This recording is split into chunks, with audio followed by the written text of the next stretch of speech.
The casino still smelled like cigarettes and spilled drinks when the smoke began to rise. It was just past 7 a.m. on November 21st, 1980. The MGM Grand in Las Vegas was waking up, 3,400 rooms across 26 floors, with gamblers still nursing hangovers and workers prepping for the morning shift. The marble floors gleamed, slot machines blinked in the dark. Most guests were still in bed. None of them knew the fire had already started. Beneath the casino floor, hidden behind decorative walls, an electrical ground fault sparked inside a wall socket near a pastry shop. The wiring had been installed without a conduit. It arced against a metal partition, feeding off dust, grease, and flammable wall panels. For 10 minutes, the fire smoldered in silence. No one noticed. Then, it found oxygen. Flames erupted into the main casino, racing across carpeting and plastic fixtures. Within minutes, the entire floor was an inferno. The sprinkler system, present in the hotel towers, had not been installed in the casino.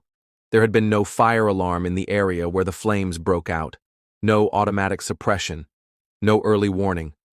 The fire moved fast, so fast some guests never had time to get dressed. Black smoke funneled up the elevator shafts, stairwells, and air vents, spreading poison through every floor of the building. Carbon monoxide, hydrogen cyanide, and thick soot rolled through the ventilation system like a tide. The guests never stood a chance. Elevator doors opened into clouds of smoke. Some guests fled barefoot down stairwells only to collapse halfway. Others never made it out of their rooms. Staff tried to help, but the fire was too fast. The electricity failed. Communications cut out. Inside the hotel, chaos reigned. On the upper floors, guests smashed windows to escape the smoke. Some tied sheets together trying to rappel down. Others screamed for help from balconies. Helicopters hovered overhead as people waved towels and banged on glass, trapped dozens of stories above a fire they couldn't even see. The fire department arrived within minutes, but the building was too big, the smoke too thick.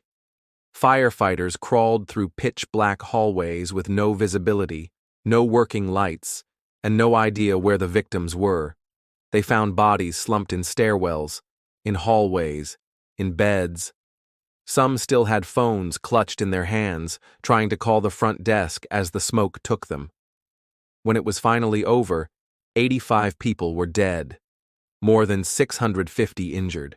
Nearly every death had been caused not by flames, but by smoke inhalation. Most victims were found in the upper floors, far from the fire itself. The investigation revealed a catalog of failures. The fire began in an area with no sprinklers. The walls and decorations were made of flammable materials. The ventilation system allowed smoke to travel upward. Fire doors had been propped open or failed to seal. The elevators kept running, opening directly into black smoke, allowing it to rise floor by floor. Worse still, the building had passed inspections.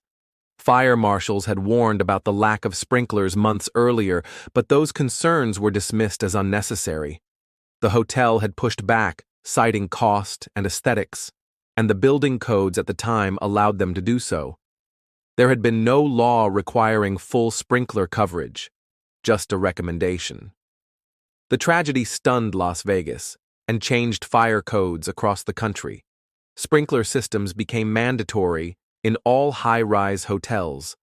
Emergency protocols were overhauled. But for the victims of the MGM Grand, it came too late. In the ashes, one truth was clear. It wasn't the fire that killed them. It was the system that let it happen. Thank you for listening to Road to Ruins. Subscribe for more true stories where systems fail and people pay the price.